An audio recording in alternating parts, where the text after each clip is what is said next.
Et bonjour et bienvenue à notre deuxième Let's Talk. Aujourd'hui, nous allons parler de monitoring et d'observabilité. Alors, je n'ai jamais su faire la différence, et ça tombe bien, parce que Théo, qui est aujourd'hui ici présent, qui est architecte, va pouvoir nous expliquer de façon très concrète ce que cela signifie. Voilà, je te passe la parole Théo, et merci de participer à ce Let's Talk. Ok, donc la présentation d'aujourd'hui, comme l'a introduit Yaniv, vise à vous présenter le domaine du monitoring et de l'observabilité. L'objectif, vu qu'on n'a qu'à peu près 1 heure, c'est pas forcément de rentrer dans les détails sur tous les domaines, sur tous les sujets, mais simplement de vous donner une bonne idée générale de à quoi on peut s'attendre sur ce domaine-là. Dans un premier temps, je vous présenterai le monitoring lui-même. Qu'est-ce que c'est, comment est-ce qu'on le met en place, comment c'est composé. Le monitoring a certaines limites qu'on verra ensuite. J'introduirai ensuite l'observabilité, donc on va dire le successeur spirituel du monitoring.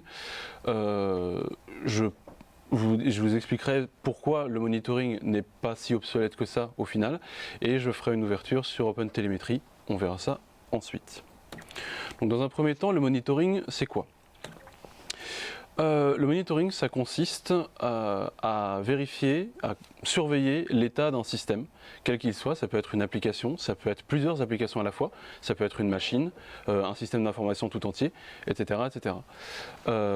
C'est une pratique qui est apparue à peu près en même temps que les premiers systèmes Unix, quand on s'est au final affranchi des traitements principalement par batch et qu'on a commencé à mettre en place des véritables applications.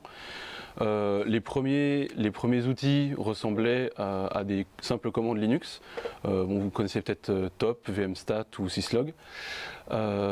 Et assez rapidement, au fur et à mesure que le nombre de machines a grandi, que le nombre d'applications aussi, on a eu un besoin assez fort de centraliser ce monitoring-là sous forme de stack, en fait, avec des outils dédiés qui vont collecter les données et les agréger, comme par exemple la stack ELK, donc Elasticsearch, Logstash, Kibana, la stack Prometheus et Grafana, il y a Neuralink, Datadog, il y a pas mal de choses sur ce sujet-là.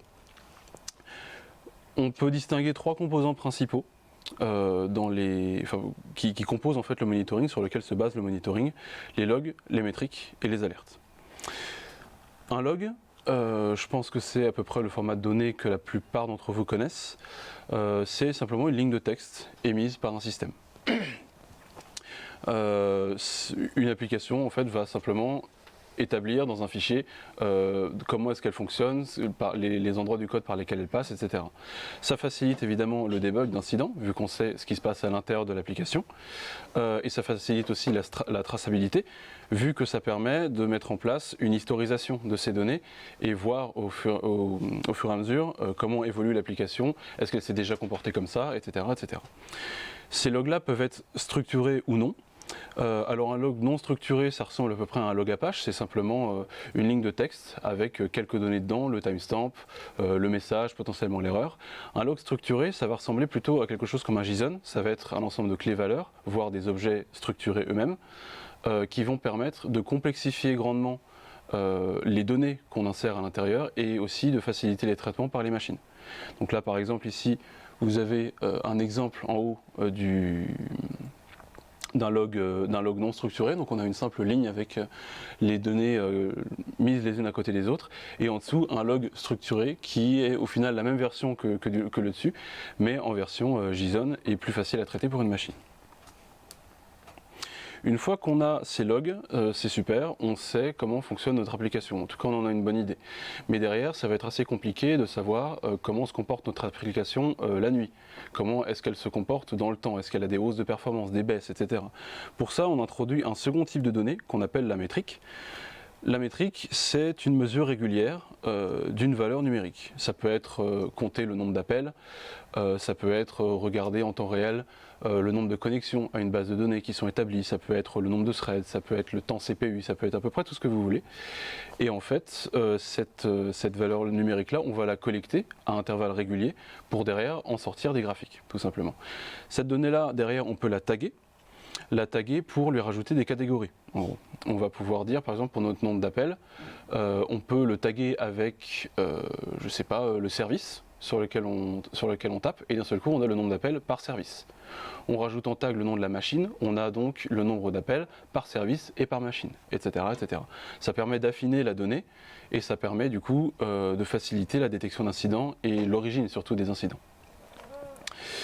Comme je le disais, donc ça facilite la détection d'incidents puisque sous forme de graphique, c'est assez facile d'identifier des perturbations dans une norme. Donc si d'un seul coup il y a un pic CPU, si d'un seul coup on perd si par exemple le nombre d'appels baisse d'un seul coup ou ce genre de choses, c'est assez facile de le voir et donc de réagir rapidement. L'avantage principal de la métrique, outre le fait qu'on puisse surveiller des choses avec, c'est que ça ne dépend pas directement de l'activité de l'application. C'est-à-dire que si j'ai 100 appels, je vais avoir un compteur qui va afficher 100.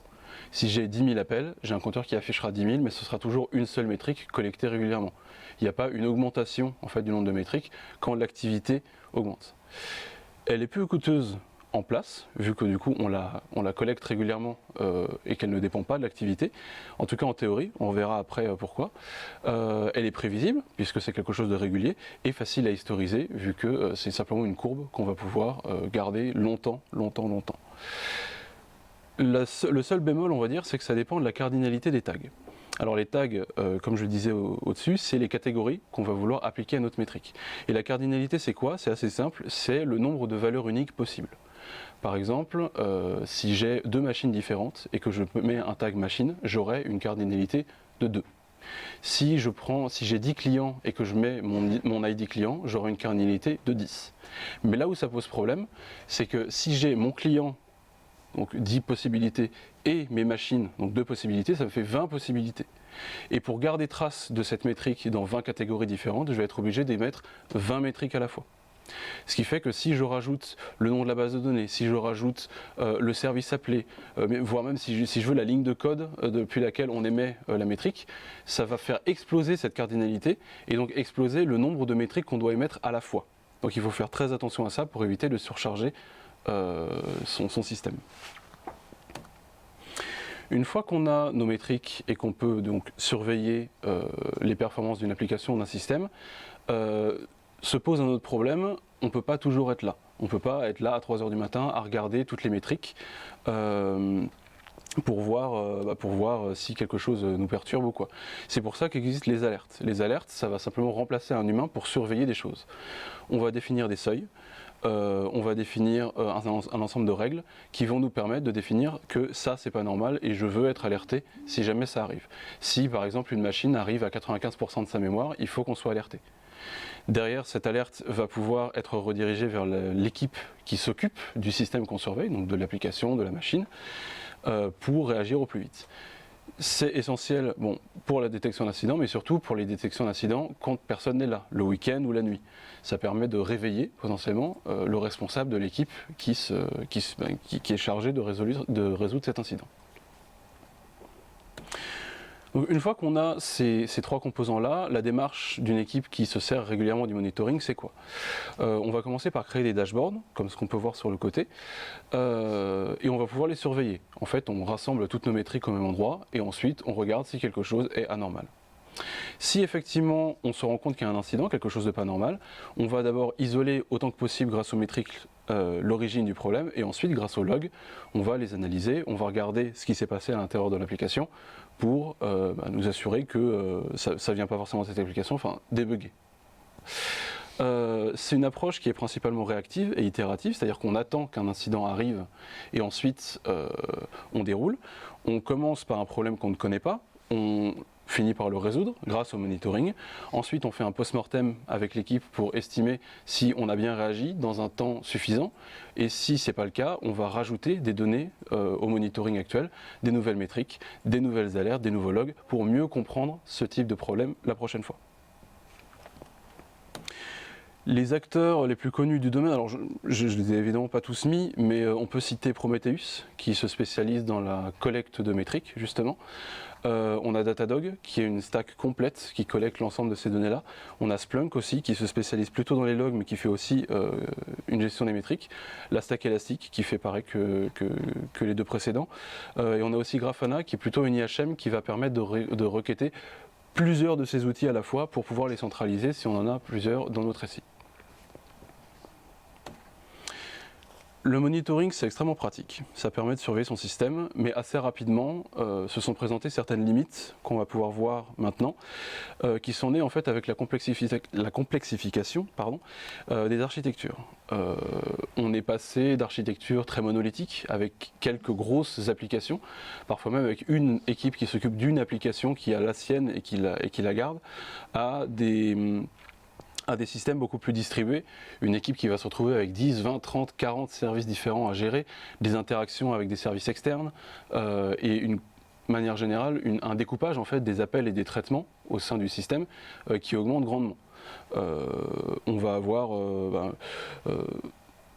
un grand nombre d'échanges en fait entre plein de petites entités différentes, ce qui fait que ça va rendre beaucoup plus compliqué le fait de collecter de la donnée valable. On va voir pourquoi après. Dans un deuxième temps, il y a également la personnalisation de l'expérience utilisateur qui est arrivée avec l'apparition des feature flags, le fait d'activer ou désactiver des features pour un petit pourcentage de la population, s'adapter aussi à la région pour ne pas avoir les mêmes traitements ou ça passe pas par les mêmes endroits si notre utilisateur est au Japon ou en Europe par exemple. Et enfin, la volatilité des systèmes, parce que là où on avait avant des applications qui tournent sur un serveur et qui y restent, maintenant on a des applications qui souvent des conteneurs qui apparaissent, disparaissent de certaines machines pour gérer la charge, qui peuvent un petit peu façon Netflix, qui vraiment vont apparaître et disparaître, et le temps qu'on aille voir cette application et qu'on essaie de la débugger, elle est déjà partie et c'est fichu. Tous ces problèmes-là vont poser un problème de scalabilité pour le monitoring. C'est-à-dire qu'au niveau des métriques, on va avoir besoin de plus en plus de tags pour garder trace de nos applications et de ce qui nous intéresse dedans. Ce qui va faire exploser la cardinalité. Comme je l'ai dit, plus on ajoute de tags, plus on est obligé de mettre plein de métriques à la fois, plus c'est pas gérable, tout simplement. Et donc on va commencer à avoir des problèmes de stockage, des problèmes de traitement aussi, de temps de traitement, etc. Et surtout, ça va commencer à devenir difficile de tout faire tenir dans un dashboard. Parce que là où on surveillait par exemple 2 applications et le nombre d'appels qu'elles avaient, d'un seul coup, si j'ai 100, 200, 300 applications à surveiller, faire tenir dans un graphique 300 courbes et espérer trouver l'origine d'un problème, c'est plus faisable. Les logs au final ont le même problème. Leur nombre augmente parce que le nombre d'applications augmente, donc le volume et donc le stockage deviennent aussi un problème. Et ça devient difficile de suivre un appel quand on jump de plusieurs petites applications en application. On va se retrouver avec des problèmes de synchronisation, des traitements asynchrones, etc. qui vont commencer à poser souci. Et enfin les alertes, déjà c'est des seuils arbitraires, c'est-à-dire que l'équipe va dire ça c'est pas normal, ça c'est normal. Donc si jamais les choses évoluent, et quand on a plein d'applications les choses évoluent, il va falloir les adapter, ça nécessite de la maintenance, et plus on a d'applications, plus on a d'alertes. Donc ça commence à poser problème là aussi. Ça augmente les faux positifs, parce que du coup on aura toujours des alertes qui seront pas forcément à jour, qui seront carrément datés, et du coup ça habitue les équipes en fait à avoir des faux mails, des mails qui disent attention, ça c'est pas normal, alors qu'en fait ça l'est complètement. Et à force de se choper des alertes et des alertes qui ne servent à rien, en fait la vraie alerte au milieu de tout ça, on va potentiellement ne pas la voir ou la voir trop tard. Et enfin, la dernière limitation, c'est celle de l'empirisme. L'efficacité du monitoring dépend grandement de l'expérience des gens qui l'utilisent. Savoir interpréter les métriques qu'on a actuellement, parce que comme dit, si jamais on tombe sur un problème inconnu, il faut à partir des métriques qu'on a déjà, identifier quel problème, d'où ça peut venir. Il faut savoir débugger un petit peu à l'intuition. Je me souviens que 2 pics de CPU puis plus rien, en fait c'est parce que la base de données a des soucis, j'ai déjà eu ça, ce genre de choses. Et garder un contexte mental en tête. Donc je me souviens que c'est la BDD, je vais chercher le nom de la BDD, je le garde en tête, je vais voir dans les logs je vais avoir le nom d'une application que je garde en tête, je vais dans les logs de cette application, je vais avoir d'autres infos que je garde en tête et je garde tout en tête pour arriver à naviguer en fait dans mes données. Et à force, si jamais le nombre de ces données augmente beaucoup, on n'arrive plus à suivre. En fait, il y a des limites humaines à ce que quelqu'un peut arriver à garder en tête pendant qu'il débug. Également, ça glorifie ces espèces de capacités de divination. C'est-à-dire qu'on a souvent dans les équipes qui se chargent de maintenir des applications depuis un certain temps, une espèce de sorcier dans un coin qui connaît tout sur tout et qui sait interpréter le moindre signal pour dire exactement d'où ça vient. Alors c'est super pratique, le problème c'est que le jour où ce fameux sorcier n'est plus là, s'en va ou simplement se casse une jambe, d'un seul coup, on se retrouve complètement aveugle sur des données qu'on arrivait parfaitement à interpréter avant. Et ça aussi, ça pose un gros problème. Face à tous ces soucis-là, un certain nombre de personnes ont commencé à se poser des questions et à chercher des alternatives. Et aux alentours de 2015 à peu près, a commencé à gagner en popularité un nouveau concept qu'on appelle l'observabilité. Le terme observabilité, c'est un terme qu'on a emprunté à la base aux mathématiques appliquées, la théorie du contrôle précisément, et qui évidemment était, on va dire, le monde de l'informatique se l'est approprié. L'observabilité d'un système, en fait, c'est la capacité qu'on a à comprendre son état interne depuis ce qu'il émet. Alors, ça peut englober le monitoring dans dans cette définition générale-là. C'est-à-dire qu'un système parfaitement observable, on arrivera à comprendre n'importe quel état, même inconnu, dans lequel il se serait mis, simplement en regardant les données du coup d'observabilité qu'il aura émis et qu'on pourra traiter. Ça se traduit par une philosophie légèrement différente de celle du monitoring. On va se concentrer sur la résolution des incidents, pas forcément leur détection le plus vite possible. On va s'appuyer sur des données avec la plus grande cardinalité possible. Ça, c'est la spécificité. La meilleure donnée d'observabilité, c'est un ID client, c'est un ID de transaction, ce genre de choses qui vont permettre de vraiment pinpoint la donnée qui nous intéresse. On va collecter un maximum de données brutes. C'est-à-dire que là où le monitoring, on allait connecter un maximum de métriques, donc des données déjà agrégées, là on va s'efforcer de traiter de la donnée pure et ensuite de laisser l'outil, donc la stack d'observabilité, faire les traitements pour nous à la volée une fois qu'on a collecté tout ça. Pour avoir ça, évidemment, ça nécessite des nouveaux outils, des outils plus performants, ou une évolution des outils actuels, on le verra. Et on s'appuie pour ça sur deux concepts principaux, les events structurés et les traces distribuées. Un event structuré, c'est au final c'est comme un log structuré, ça ressemble beaucoup. La seule chose qui change, c'est leur utilité en fait. On va découper en fait dans notre application des sortes d'unités de travail, c'est-à-dire des traitements qu'on va identifier nous-mêmes, hein, c'est quelque chose qui est spécifique à l'équipe. Par exemple, parser un document, traiter les données d'un formulaire, insérer, valider, écrire des données dans une base de données, etc. etc. Et on va faire une sorte de compte-rendu en fait de cette unité de travail-là. C'est-à-dire qu'on aura un énorme log qui va contenir tout ce dont on a besoin à la fin de cette unité de travail-là. Vu qu'on doit mettre un maximum d'informations dedans, il n'y a pas spécialement de format. On ne va pas définir, voilà, ça c'est un event structuré, tout le monde doit faire pareil. En fait, c'est plus un espèce d'énorme sac dans lequel on va mettre toutes les données qu'on peut, qui pourraient nous être utiles. Par contre, même s'il n'y a pas de format libre, il y a un schéma à définir. C'est-à-dire que si on veut définir l'IP d'un client, il faut s'assurer que tout le monde appelle l'IP d'un client exactement pareil, pour qu'on puisse la retrouver plus tard. Si j'ai un premier développeur qui fait son propre event et qui dit IP client, IP client, et l'autre qui l'appelle ça client IP, à la fin on aura deux données qui comporteront le même intérêt mais qui ne s'appelleront pas pareil, on ne pourra pas les retrouver.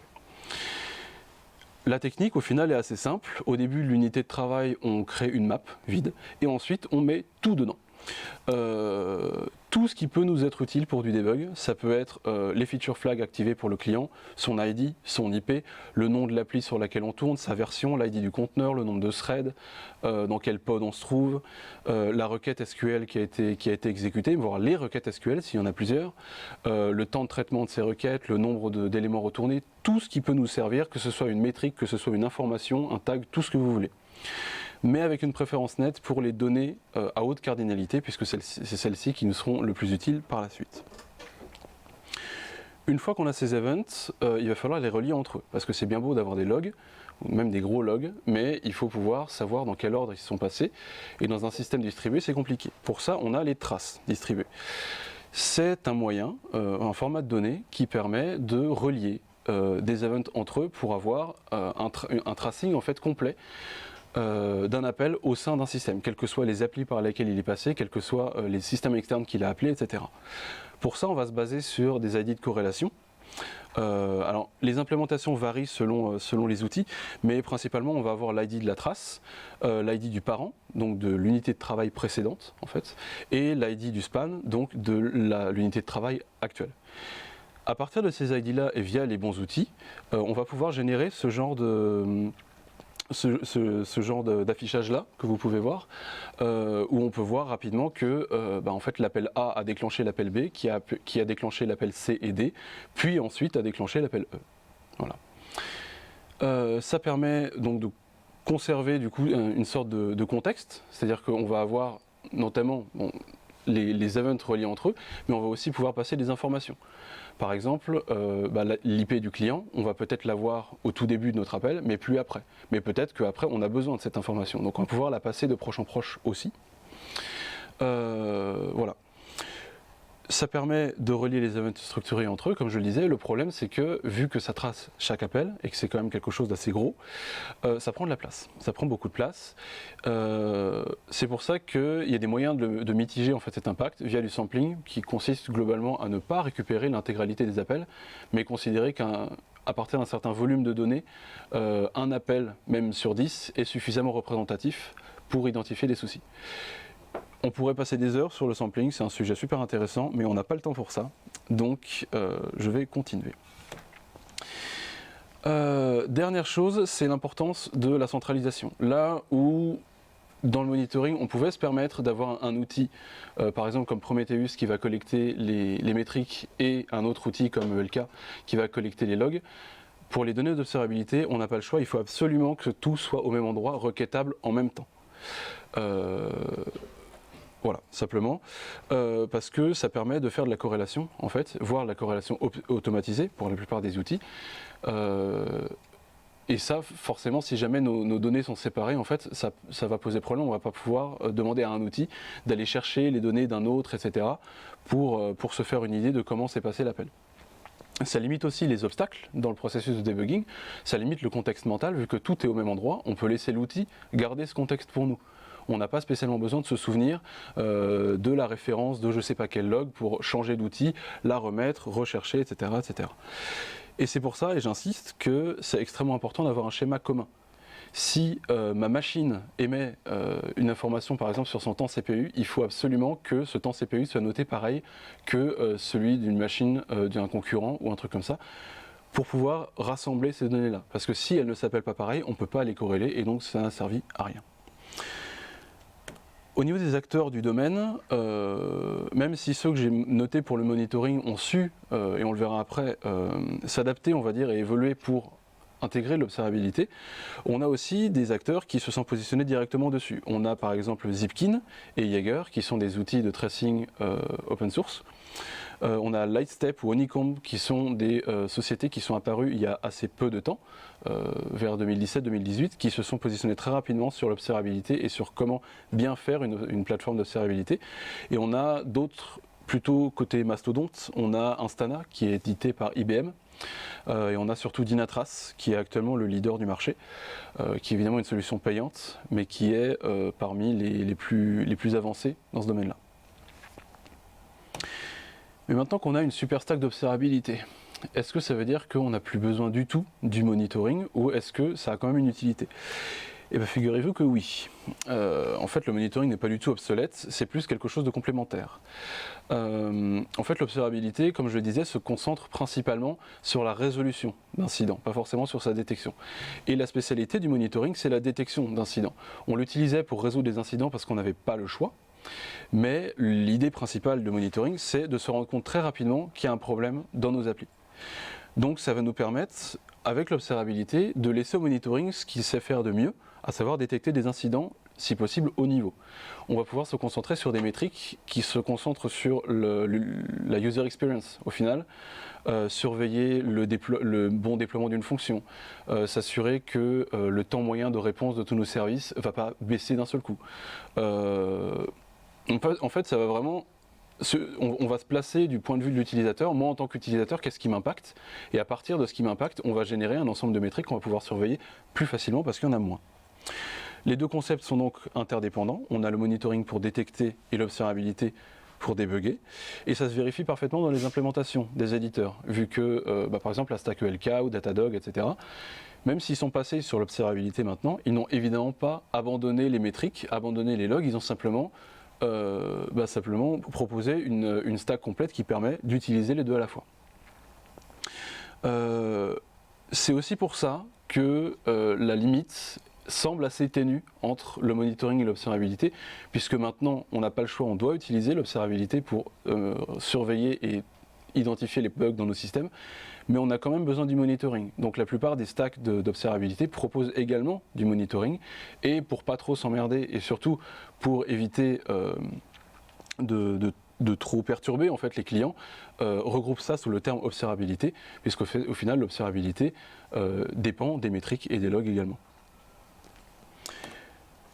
Une équipe qui va utiliser l'observabilité de manière générale va avoir une démarche qui ressemble pas mal à celle pour le monitoring. On va créer et surveiller des dashboards pour les métriques haut niveau cette fois-ci. On a donc moins de dashboards et au moins on sait que si jamais il y a quelque chose qui dépasse ou quelque chose qui pose problème sur ce dashboard, c'est les clients directement qui sont impactés, on sait que c'est important. Ça va permettre évidemment de générer des alertes en plus petit nombre et de meilleure qualité. En cas d'incident, là ça change un petit peu. On va commencer par identifier l'anomalie par les métriques de haut niveau, donc essayer de zoomer le plus possible. Ensuite, on va comparer via les données d'observabilité l'anomalie avec la norme. On va prendre les events structurés avant l'anomalie et pendant l'anomalie, et on va essayer d'établir des corrélations, se rendre compte que par exemple pendant l'anomalie il y a 50% des appels en plus qui venaient d'un tel pays, il y a 30% des utilisateurs impactés par cette anomalie qui utilisent Firefox ou ce genre de choses. Ça va nous permettre d'identifier des facteurs communs, des dénominateurs communs. On va filtrer sur ces dénominateurs communs, on va zoomer en fait, et ensuite on recommence tout simplement. On reprend, on compare l'anomalie avec avant, on identifie des nouveaux dénominateurs et on zoome, et on zoome, et on zoome jusqu'à tomber sur des données suffisamment pertinentes pour nous permettre d'identifier le souci exact. Sauf que ce processus-là c'est assez long et assez compliqué à faire à la main, c'est pour ça que la plupart des outils d'observabilité propose l'automatisation d'une partie du processus, à la fois pour la corrélation automatique tout simplement, et pour certains faire de la détection d'anomalies dynamiques via ce qu'on appelle les IOPS, donc rajouter de l'IA en fait dans la détection. Ça peut poser certains problèmes, pareil, c'est pas forcément un sujet qu'on a le temps d'aborder ici, mais c'est extrêmement intéressant. En dernier, j'aurais voulu terminer sur une ouverture concernant OpenTelemetry. C'est-à-dire que les équipes en fait, qui utilisent l'observabilité doivent s'assurer, comme je l'ai dit, d'avoir un schéma commun, d'avoir une manière commune de collecter des données, mais aussi, idéalement, de faire en sorte que, par exemple, si j'ai un serveur Apache sur lequel je n'ai pas le contrôle, que ce serveur Apache émette des données dans le format que moi j'attends, que ma base de données Oracle émette des données dans le format que moi j'attends. Et ça, c'est extrêmement compliqué s'il n'y a pas un standard, justement. Et dans le monde des standards, on connaît très bien, il y a 2 standards, on va créer un nouveau standard pour les unifier et d'un seul coup il y a 3 standards. L'avantage c'est qu'OpenTelemetry semble faire consensus auprès de la plupart des acteurs et je voulais vous le présenter dans cette dernière partie. Donc OpenTelemetry, qu'est-ce que c'est? C'est un standard très jeune. L'observabilité de manière générale est assez jeune, hein, c'est un sujet qui a quelques années seulement. OpenTelemetry est né en 2019 et est sorti de sa version alpha en début 2022, donc c'est très récent. C'est un standard né de 2 autres, tout simplement. On avait d'un côté OpenTracing qui avait été créé par Zipkin, qui permettait du coup de standardiser la remontée de traces, et OpenCensus, plutôt poussé par Google, qui standardisait la remontée de métriques. Ils sont mis ensemble et ils ont créé OpenTelemetry, qui définit la manière de collecter et remonter l'ensemble des données en fait, d'observabilité, à savoir les traces, les métriques, les logs principalement. Une fois qu'on a défini ce standard-là, ils vont proposer des SDK dans différents langages. Des nouveaux langages sont ajoutés régulièrement. Le truc c'est que vu que c'est un standard open source, en fait n'importe qui est libre de mettre en place ce qu'il veut. En termes de langage, on a du Java, on a du C#, on a du C, on a du C++, du Rust, du Python, enfin un petit peu tout ce que vous voulez. Il y a aussi une version en JS pour remonter de l'observabilité directement depuis chez les clients. Et ces SDK, en plus d'implémenter le standard et donc de standardiser la remontée, etc., vont proposer aussi de l'instrumentation. L'instrumentation, qu'est-ce que c'est? C'est simplement faire en sorte que son code remonte des données. tout simplement. L'instrumentation automatique, ça va passer par un certain nombre de librairies qui vont aller automatiquement collecter des logs, collecter des métriques, collecter des traces dans nos applis sans qu'on ait rien à faire. C'est d'ailleurs le cœur de métier, par exemple, de Dynatrace, où vous avez simplement à ajouter l'agent sur votre machine et instantanément, toutes les applis qu'il prend en charge sont tracées, loguées, les métriques, tout ce que vous voulez, instantanément, sans que vous ayez rien à faire. Il y a aussi une possibilité d'instrumentation manuelle pour rajouter évidemment les données qui nous manquent et qui nous intéressent. J'ai rajouté quelques contributeurs à OpenTelemetry pour vous donner une idée un petit peu de l'importance et surtout du consensus qui est actuellement en place. Ça, c'est peut-être un dixième des différents contributeurs sur GitHub au standard lui-même et aux implémentations dans divers SDK.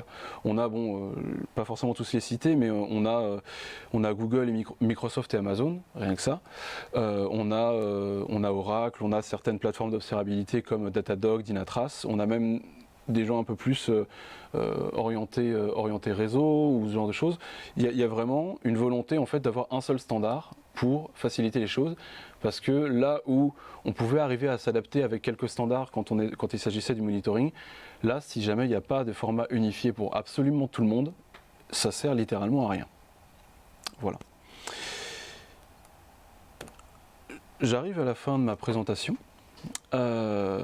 Si vous avez des questions ou si des sujets que vous aimeriez évoquer un peu plus précisément, j'ai été un peu plus rapide que prévu, donc on a quasi une demi-heure. Si les choses vous intéressent, il n'y a pas de souci.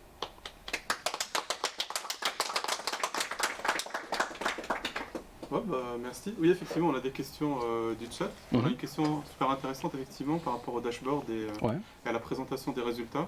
La question, c'est est-ce qu'il y a des solutions ou des approches proposées pour garder des dashboards propres et pas avec des centaines de courbes et d'historiques? Oui. Alors, avec le remerciement pour la présentation. Merci beaucoup. Là, j'ai fait, on va dire, j'ai présenté ça un petit peu avant, il y avait le monitoring, et d'un seul coup, paf, observabilité. C'est évidemment pas comme ça que ça s'est passé. Il y a eu une transition, en fait, tout simplement.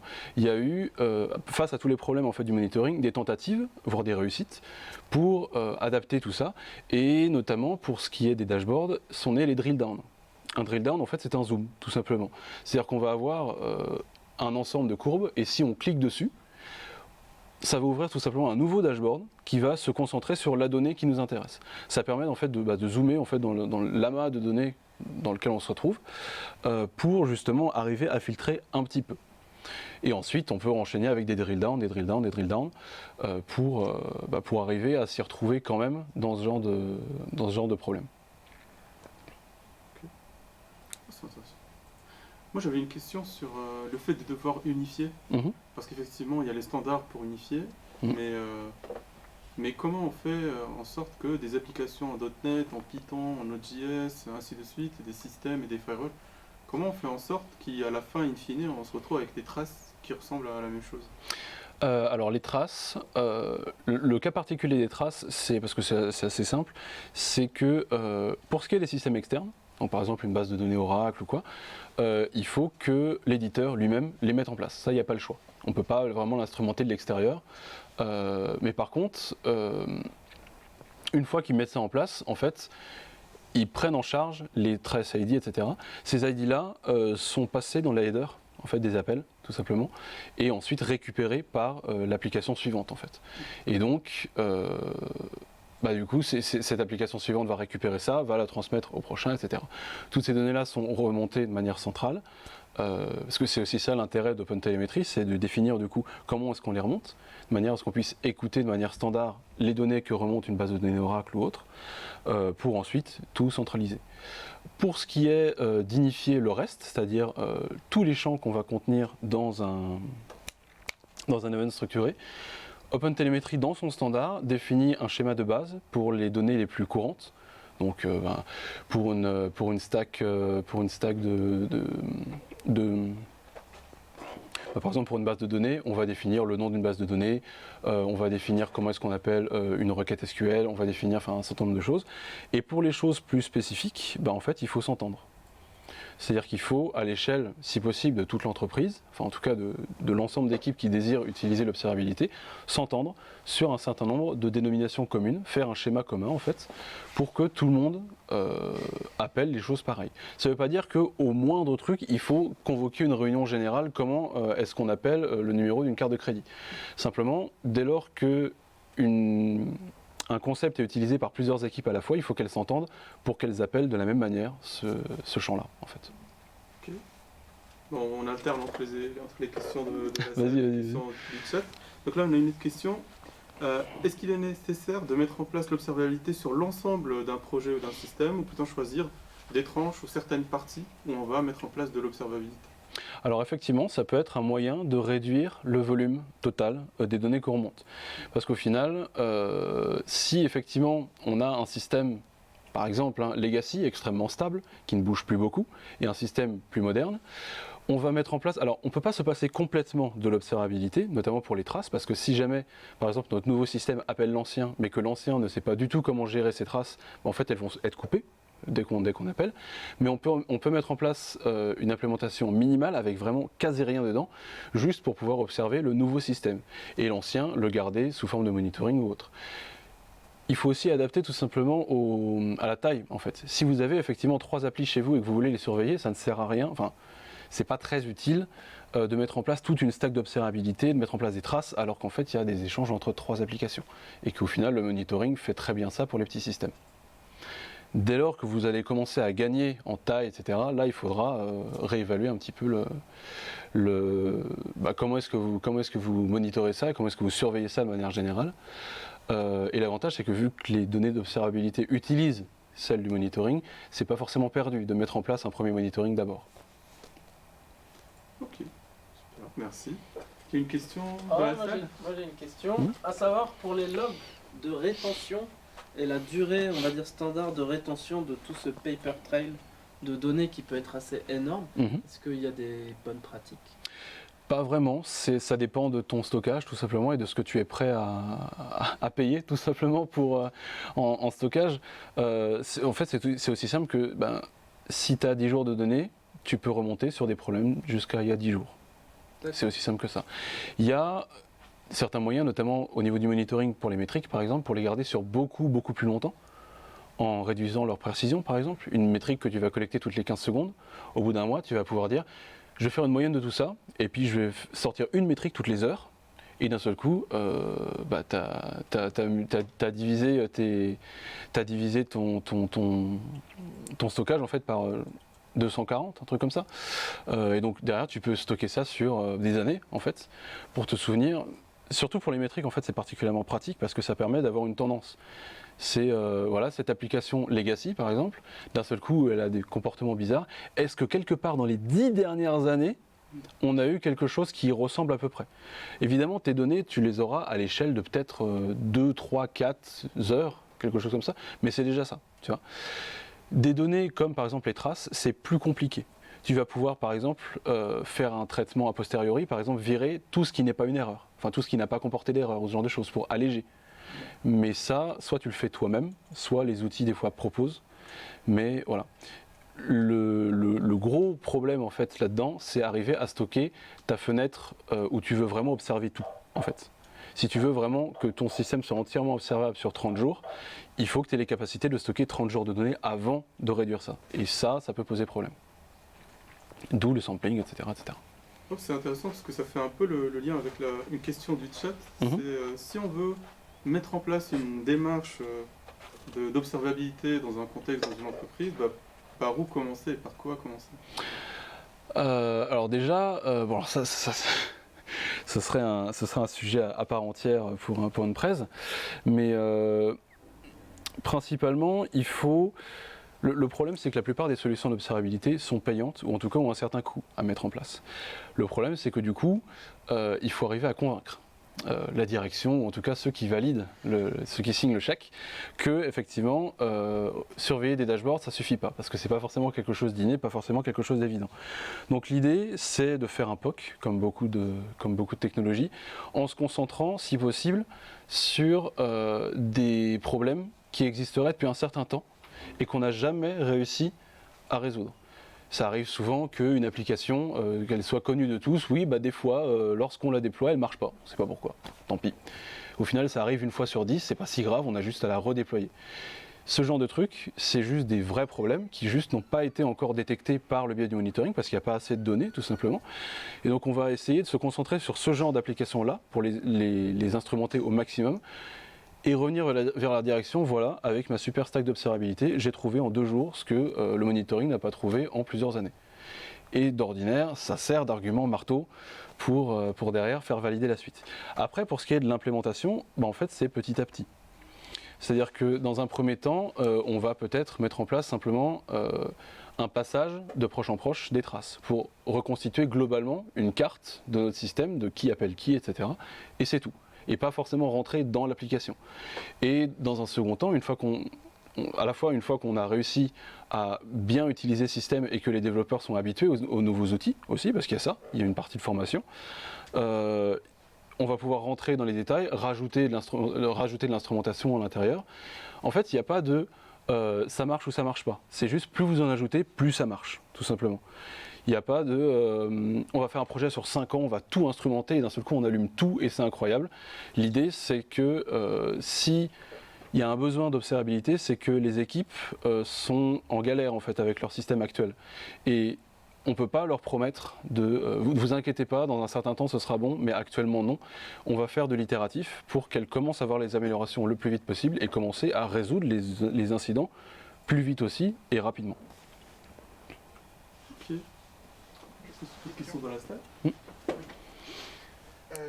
Ma question c'est par rapport, tu as parlé de récupérer éventuellement tout ce qui est IP, etc. Ma question c'est au niveau du RGPD. Est-ce qu'il y a des bonnes pratiques à respecter en termes pour respecter justement la réglementation? Pour faire clair, c'est un cauchemar. D'accord. C'est un cauchemar parce que effectivement, le problème d'un système observable, c'est littéralement qu'il est observable. C'est-à-dire que du coup, si tu veux pouvoir observer un système dans son entièreté, tu dois avoir accès à l'intégralité des données. Ce qui pose un gros problème, alors tu parlais par exemple de l'IP ou de certaines données clients, mais ça peut être par exemple, est-ce que, si vraiment c'est très utile pour mon debug, je suis en droit de mettre un numéro de carte dans mes logs? Bon, numéro de carte évidemment non, enfin, c'est un exemple un petit peu fort, mais oui l'idée c'est que du coup tout le monde y a accès, et là-dessus la plupart des outils en fait ont beaucoup de retard sur le fait de purger des données. Parce que vu que c'est des données qui sont toutes reliées entre elles, etc., identifier, là il y a une donnée client et ce client a demandé par exemple la suppression, il faut arriver à identifier tout ce que ça touche et derrière arriver à garder une trace de ça. Dire que cette donnée-là n'existe pas parce qu'on a demandé à la supprimer, ou ce genre de choses, pour expliquer que par exemple là tu as un trou dans la raquette. Parce que si tu commences ton processus de debug via une stack d'observabilité et que tu te rends compte que là il n'y a rien, tu peux te dire merde en fait ça se trouve on a vraiment un trou dans la raquette, il nous manque quelque chose alors qu'en fait ça a juste été supprimé, etc. Globalement pour le RGPD c'est en retard. Voilà, j'ai pas grand chose d'autre à dire de plus. Il y a sans doute quelque chose enfin j'espère qu'il y aura quelque chose à faire, mais actuellement oui c'est pas forcément quelque chose d'extrêmement développé. Il y a une histoire de droit d'accès, etc. Il y a de la séparation quand même, mais pour ce qui est de la gestion des données et de leur suppression, il y a très peu. C'est-à-dire qu'il y a une démarche aussi de quelles données on va pousser dans les systèmes d'observabilité. Oui. Pour résumer, j'ai dit on met tout. Évidemment, il ne faut pas être irresponsable et par exemple mettre des IBAN ou des numéros de carte en plein milieu, en clair dans les logs. Il y a aussi une notion de bon sens à avoir, mais ça pose aussi question de comment est-ce qu'on empêche quelqu'un de le faire. Parce que on peut considérer que les personnes sont responsables, mais il peut y avoir quelqu'un soit qui n'est pas trop au courant, soit simplement ou qui ne fait pas exprès, voire quelqu'un de malveillant tout simplement, qui va s'arranger pour que des données comme ça remontent. Et il faut s'arranger pour se rendre compte que non, il ne faut pas remonter ça. Ça peut être par des reviews de PR avant de changer les formats ou ce genre de choses. Enfin, il faut le faire en bonne intelligence, mais il faut faire attention à ça évidemment, parce que sinon ça représente un danger. Ok. Intéressant, on a une question du chat. Est-ce que dans le cadre de l'observabilité rentre aussi le monitoring des systèmes sous-jacents, des systèmes d'exploitation? Oui, tout à fait. Je ne l'ai pas forcément spécifié, mais c'est un des gros avantages aussi du monitoring, enfin un des cœurs de métier du monitoring, c'est la surveillance des systèmes eux-mêmes, des infras en fait. Ça fait complètement partie de ça. Parce qu'au final, dans votre système distribué, d'un seul coup, il y a 3 applis qui se mettent à devenir super lentes. Alors c'est peut-être que la base de données est en train de tomber, etc., ça on le verrait, mais ça peut être tout simplement que la machine qui les héberge est en train de mourir. Et ça, pour ça, il faut savoir l'état de la machine elle-même. Enfin, voilà, ça, il n'y a pas le choix. Et surtout, en fait, avec l'arrivée du cloud et des systèmes distribués de manière générale, on se retrouve avec une quantité phénoménale de problèmes qu'on n'avait pas avant et qui sont imprévisibles. C'est-à-dire que sur une appli standard qu'on connaît bien, il y a un certain nombre de problèmes, il y a un certain nombre de choses qui peuvent planter, on le sait à peu près à l'avance, il y a assez peu d'imprévus. Il y a des cas dans lesquels se met l'application, on n'avait pas prévu et tout, on rajoute des choses, mais il n'y a pas vraiment des problèmes où vraiment personne n'a aucune idée d'où ça peut venir. Et en fait, c'est parce qu'une des 25 machines qu'on avait, en fait, a été mal configurée au début et en fait, n'utilise pas, par exemple, je sais pas, la même version de TLS ou quoi, et en fait, ça se voit nulle part ailleurs. Pour ça, il faut absolument qu'on ait aussi de l'observabilité sur les machines. Enfin, en fait, sur tout ce que touche nos applications, quelles que soient les couches en fait là-dessus, pour arriver à voir comment ça marche. D'ailleurs, c'est aussi pour ça que des solutions comme ExtraHop, je ne sais pas si vous connaissez, existent en fait, qui en fait font du tracing au niveau du réseau lui-même. C'est des sondes en fait qu'on branche directement à l'arrière des switches et qui, elles, du coup, se chargent de faire le tracing automatique, etc. pour avoir vraiment arriver à choper les plus basses couches pour identifier les potentiels problèmes. Ok, merci. Est-ce qu'il y a peut-être d'autres questions dans la salle ou sur le chat? Non. Bon, bah super. Merci tout le monde. Ouais, merci à tous. Merci Théo. Ici et en ligne pour votre attention et au prochain Let's Talk. Ouais. Événement. Merci.